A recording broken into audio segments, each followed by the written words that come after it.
Abramos as nossas Bíblias, meus irmãos e irmãs, no livro de Neemias, em seu capítulo de número 5, verso 1 a 12. Neemias, em seu capítulo de número 5, verso 1 a 12. Antes de ler, eu quero desejar a todos um feliz 2023. Estamos nas melhores das companhias possíveis, estamos diante de Deus, que nos permite estarmos aqui no dia do Senhor, chamado Sábado Cristão, e ao lado dos nossos irmãos e irmãs queridos. Leamos então, Neemias capítulo 5, verso 1 a 12. Foi grande, porém, o clamor do povo e de suas mulheres contra os judeus, seus irmãos, porque havia os que diziam: somos muitos, nós, nossos filhos e nossas filhas, que se nos dê trigo para que comamos e vivamos. Também houve os que diziam: as terras e as nossas vinhas, as nossas casas, hipotecamos para tomarmos trigo nesta fome. Houve ainda os que diziam: tomamos dinheiro emprestado, até para pagar o tributo do rei, sobre as nossas terras e as nossas vinhas. No entanto, nós somos da mesma carne como eles, e nossos filhos são tão bons como os deles. Eis que sujeitamos nossos filhos e nossas filhas para serem escravos. Algumas de nossas filhas já estão reduzidas à escravidão. Não está em nosso poder evitá-lo, pois os nossos campos e as nossas vinhas já são de outros. Ouvindo eu, pois, o seu clamor, e estas palavras muito me aborreci. Depois de ter considerado comigo mesmo, repreendi os nobres e magistrados, e lhes disse: sois usurários, cada um para com o seu irmão, e convoquei contra eles um grande ajuntamento. Disse-lhes: nós resgatamos os judeus, nossos irmãos, que foram vendidos a gente segundo nossas posses, e vós outras vezes negociaríeis vossos irmãos para que sejam vendidos a nós? Então se calaram e não acharam o que responder. Disse mais: não é bom o que fazeis. Porventura não deveis andar no temor do nosso Deus por causa do opróbrio dos gentios, os nossos inimigos? Também eu, meus irmãos e meus moços, lhe demos dinheiro emprestado e trigo. Demos de mão a esse empréstimo. Restituí-lhes hoje, vos peço, as suas terras e as suas vinhas, os seus olivais e as suas casas, como também o 100º do dinheiro do trigo, do vinho e do azeite que exigistes deles. Então responderam: restituí-lhes-emos e nada lhe pediremos. Faremos assim como dizeis. Então chamei os sacerdotes e os fiz jurar que fariam segundo prometeram. Meus irmãos e irmãs, eu preciso relembrá-los que certa vez um presidente norte-americano expressou-se da seguinte forma, e isto fez com que entrasse na história mundial: não pergunte o que o seu país pode fazer por você, mas o que você pode fazer pelo seu país. Não pergunte o que o seu país pode fazer por você, mas o que você pode fazer pelo seu país. Eu sei que alguns podem achar esta frase um tanto quanto simples demais. Talvez alguns acham até apelativa. Outros talvez pensem que ela é simplória. Mas o fato é que esta frase acabou entrando para a história como uma marca do presidente John Kennedy por fazer com que as pessoas refletissem acerca da necessidade do seu grande país. Mas esta frase, além disso, ela tem um mérito muito grande, porque ela nos adverte que somos muito mais propensos a pensar em nossas causas individuais do que nos grupos os quais estamos inseridos. Esta frase, eu repito, nos faz lembrar e nos adverte que somos muito mais propensos a pensarmos em nossas próprias causas individuais do que nos grupos a qual pertencemos. Por exemplo, isso ocorre até mesmo dentro da família. Pode acontecer quando um dos integrantes acaba concentrando-se mais em si próprio. Quantos casamentos não acabam sucumbindo porque ou a esposa ou o esposo acabam se concentrando apenas nas suas causas e esquecem que são uma unidade? Quantas vezes na mesma família os filhos simplesmente querem pensar apenas em si mesmos? Quantas vezes também em outros grupos isso acontece, como na nossa própria nação, quando nós queremos apenas para nós e não pensamos na nossa sociedade como um todo? E isso pode acontecer inclusive em nossa igreja. Há um nome para isso, para esse tipo de sentimento, e o nome é individualismo. O individualismo é isso. O individualismo é quando nós pensamos em nós mesmos a despeito do grupo onde nós estamos inseridos. Isso é individualismo. E o individualismo é uma grande ameaça, porque ele pode ser acolhido por nós de uma forma muito natural. Quantos de nós já não se pegou expressando-se assim? Essa é a minha opinião sobre este assunto. Ou penso desta forma. Ou talvez eu acredito assim. Qual o problema desses três ditos, dessas três falas, destas três enunciações? Não há nenhum necessariamente. Entretanto, quando elas são ditas em demasia, demonstram que nós estamos caminhando por uma densa floresta onde só cresce um tipo de vegetação, a do eu. Precisamos tomar cuidado com o individualismo que não se anuncia, mas ele entra em nós de uma forma muito silenciosa. O texto de hoje é uma advertência acerca do individualismo. O individualismo estava trazendo problemas para a nação de Israel, de maneira que Neemias precisava tomar algumas ações para que isto viesse a proteger a nação. O texto de hoje nos apresenta primeiro, de uma maneira franca, o que é o individualismo e quais são os seus sintomas. Sim, sintomas, porque o individualismo é um tipo de doença. E segundo, o nosso texto também não fica apenas nisso, mas ele apresenta também algumas formas de tratamento do individualismo. Portanto, meus irmãos e irmãs, esta noite eu quero guiar vocês por meio da exposição desse texto, para que consigamos enfrentar as diversas faces do individualismo e que não venhamos a ser pegos desprevenidos, causando dores muitas vezes àqueles que amamos, sem perceber. Portanto, eu convido você mais uma vez a concentrar-se no texto que será exposto, mas antes eu preciso esclarecer o que está acontecendo nesse texto, para que possamos ter um bom entendimento dele. Como nós sabemos, e já foi dito anteriormente, Israel não pode ser descrito apenas como uma nação de 12 tribos. A história de Israel, ela divide-se em antes e depois de Salomão. Depois de Salomão, Israel divide-se em dois reinos, Israel do norte com 10 tribos e Judá, o reino do sul com 2 tribos. O reino tanto de Israel quanto de Judá, nós sabemos que foram exilados. E o último exílio, o exílio da Babilônia, demorou 70 anos, para que os judeus pudessem retornar às suas terras. E o texto que nós lemos trata acerca disso. Uma das expedições de retorno, desta vez encabeçada por Neemias, está indo para Jerusalém, não está apenas indo, mas consegue vir para Jerusalém, para então levantar os muros da cidade e consolidar uma organização administrativa.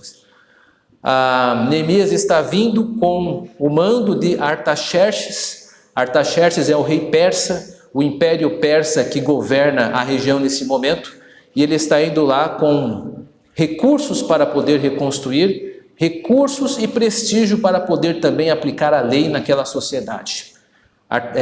Neemias, ele figura como um governador com toda a autoridade, investido de poder legítimo pelo império para poder levantar a organização de Jerusalém. É claro que nós sabemos que Esdras, ele veio antes de Neemias. Esdras já há 12 anos estava antes de Neemias chegar, mas Esdras, diferente de Neemias, concentrou-se no ensino da palavra de Deus e no retorno aos trabalhos do templo. Neemias não, Neemias foi para dar a Jerusalém corpo na sua administração e organizar a sua autonomia como cidade na região, para consolidar o que estava lá. Mas juntos, com certeza, Esdras e Neemias foram colocados pela providência de Deus para atuarem ali junto ao povo de Deus naquele momento. Meus irmãos e irmãs, infelizmente as pessoas que estavam lá, nem todas estavam imbuídas do mesmo sentimento de Neemias. Alguns judeus e aqui nesse texto são os nobres e os magistrados, infelizmente eles estavam vendo a situação apenas como um meio de tirar vantagem. Como eu disse, Neemias, ao chegar, viu tudo muito destruído, muito a ser feito, muito trabalho a ser levantado, e existiam muitos pobres na região. E o rei persa também exigia impostos para que as pessoas vivessem naquele local. Então esses nobres e esses magistrados, eles começaram a tirar vantagem da pobreza daquelas pessoas. Primeiro, escravizando muitos dos seus compatriotas israelitas, judeus escravizando judeus. E também eles começaram a tomar as terras dos mais pobres, hipotecando, fazendo com que eles hipotecassem as suas terras. Hipoteca, para quem não sabe, é o fato de você ceder um imóvel ao empréstimo, talvez de longo prazo, para poder recolher daí condições, dinheiro para sobreviver. Devo alertá-los, meus irmãos e irmãs, para que não formemos um juízo superficial, que a lei de Deus autorizava a escravidão. A escravidão não era ilegal, assim também como não era ilegal alugar terras. Esses procedimentos não estão errados em si mesmos. A lei dava garantias para que pudesse ser feito. O problema é outro, como nós veremos. O problema é que algumas pessoas estavam tentando tirar vantagem da situação paupérrima, pobre, terrível que aquelas pessoas estavam passando. Então vamos agora, meus irmãos, olhar este sintoma do individualismo que essas pessoas têm e estão fazendo tirar vantagem dos seus irmãos. Portanto, eu peço que você mais uma vez deite os seus olhos no verso de número 2 e encontramos aqui o primeiro sintoma. No verso 2 diz assim: porque havia os que diziam: somos muitos, nós, nossos filhos e nossas filhas, que nos dê trigo para que comamos e vivamos. Neemias, ele recebe 3 queixas neste capítulo 5. A primeira é desse grupo de pessoas. Eles têm apenas uma evidência aqui. Eles estão passando dificuldades e estão encontrando-se coisificados pelos seus irmãos. Então, o primeiro sintoma do individualismo aqui é a coisificação ou reificação. Coisificação é tratar as pessoas como coisas, como objetos, não tratando elas como indivíduos que precisam e necessitam de respeito e sermos sensíveis às suas situações. O individualismo coisifica as pessoas que estão ao nosso redor. Os judeus se sentiam assim. Eles declaram algumas situações para Neemias que deveria ser óbvia para todos. Eles tinham fome e precisavam de alguém que desse de comer. Eles tinham sede e precisavam de alguém que desse de beber a eles. Eles não estão se sentindo contemplados nesse tipo de tratamento básico, onde poderia ser visto e constatado nas ruas caminhando em Jerusalém. Aquelas pessoas estavam sendo ignoradas nas suas necessidades mais básicas. Mas isso, meus irmãos e irmãs, é um sintoma de quando nós simplesmente não nos importamos com as pessoas e tratamos elas como coisas. Era assim que esses judeus se sentiam, desprezados e não tratados como compatriotas dignos de valor e estima pelos seus companheiros que estavam em situação melhor. A nossa sociedade, meus irmãos, ela tem esse tipo de pensamento. É uma sociedade extremamente individualista. Mesmo os nossos filhos, quando começam a ingressar nas escolas, sentem isso. É muito mais fácil ser tratado por números nas escolas do que ser tratados como indivíduos mesmos. E a sociedade continua avançando e nos outros ambientes também somos mais tratados por números do que como pessoas. No trabalho nós somos vistos pelo quanto de lucro podemos dar às empresas que podemos servir.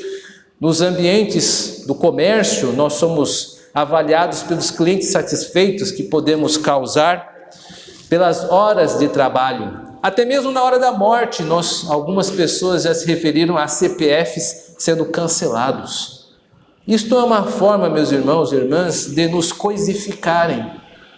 Esta numerologia, numerolatria, ou como podemos chamar, está impregnando o nosso pensamento social. a tal ponto que até mesmo as estatísticas não nos abalam mais. Morreram 1.000 e tantas pessoas de fome. Isso é um número que parece que nos escapa.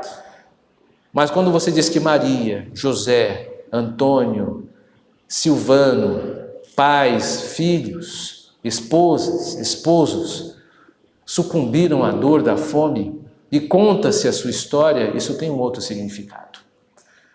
Isso, meus irmãos e irmãs, é uma maneira que a sociedade tem de coisificar-nos, de fazer com que nós nos olhemos como se fôssemos apenas números. Será que nós precisamos de uma evidência maior para nos darmos conta de que, segundo o texto de Apocalipse, isto já é uma mentalidade muito da serpente? Porque eu quero aqui fazer alusão aos estudos que nós estamos tendo nas quartas-feiras acerca do texto de Apocalipse, e onde o texto de Apocalipse, o autor João aponta que a marca da serpente não é necessariamente literal, mas é quando nós estamos sendo modelados pela maneira que a serpente dita o mundo. Esta é a marca da besta na mente das pessoas. Seria muito fácil se fosse apenas alguém colocar um chip, se alguém colocar um número ou uma tatuagem, rapidamente fugiríamos. Mas a situação é muito mais desafiadora do que parece. É quando nós normalizamos esse pensamento coisificante e não nos vemos como pessoas dignas de misericórdia, de compaixão e de acolhimento. Isto é uma das marcas da serpente. Quando nós olhamos uns para os outros e não nos reconhecemos como pessoas dignas de valor. Satanás está um passo à frente quando nós nos comportamos desta forma. Será que nós não podemos ver também nas ações destes homens como uma das marcas da serpente de simplesmente ignorar a dor alheia? Olhemos, meus irmãos, o segundo sintoma do individualismo no texto, no verso 3. Diz assim: também houve os que diziam: as nossas terras, as nossas vinhas e as nossas casas hipotecamos para tomarmos trigo nesta fome. Alguns judeus, eles não tendo mais como sobreviver, eles simplesmente alugaram os seus terrenos ou venderam os seus imóveis, dando por dinheiro para se alimentar. Aqui, meus irmãos, um segundo sintoma do individualismo é quando quando nos deixamos guiar pelo valor econômico como a nossa régua principal. O segundo sintoma do individualismo é quando o valor econômico, ele é a régua com que nós medimos as circunstâncias, as pessoas ou todos os momentos em que passamos. Quero relembrá-los, meus irmãos, que a hipotecar não era por si só ilegal, pecaminoso, mas a maneira como estava sendo feita era. As pessoas estavam vendendo seus imóveis não porque simplesmente decidiram, estavam vendendo seus imóveis porque estavam passando fome. Esta é o grande drama da situação. A lei, ela tem que ser implementada, mas ela precisa ser entendida no momento em que está sendo implementada. Quando esta lei foi inventada e foi colocada e legislada, ela foi dada no momento em que Josué estava entrando na terra prometida. Um momento de desafios, um momento de ocupação. Agora, passado séculos e séculos de Josué, a situação é outra, é uma reconstrução de uma terra que não está sendo colonizada, mas de uma terra que está sendo garantida por meio da solidariedade uns com os outros que não estava existindo. Então aquelas pessoas estavam vendo-se como obrigadas a venderem os seus bens. E isto estava sendo tido como algo totalmente natural. Aqueles nobres e aqueles magistrados simplesmente não estavam vendo problemas em adquirir, nesse momento de aguda necessidade, a terra dos seus irmãos e das suas irmãs. Meus irmãos, este é uma marca grave, um sintoma do individualismo. Quando nós nos olhamos apenas pelo valor econômico, pelo gasto que as pessoas geram para nós, pelo seu custo, quando nós olhamos uns para os outros pelas vantagens que podemos tolher de uns e de outros. Isto é, meus irmãos e irmãs, uma marca do individualismo. E a nossa sociedade, ela tem muito disso. A nossa sociedade, ela rege-se e modela-se pelo pensamento da meritocracia. Você já ouviu isso? Sabe o que é meritocracia? Meritocracia é a ideia de que todos nós precisamos ser tratados ou merecemos ser tratados de acordo com o nosso esforço. Parece bonito.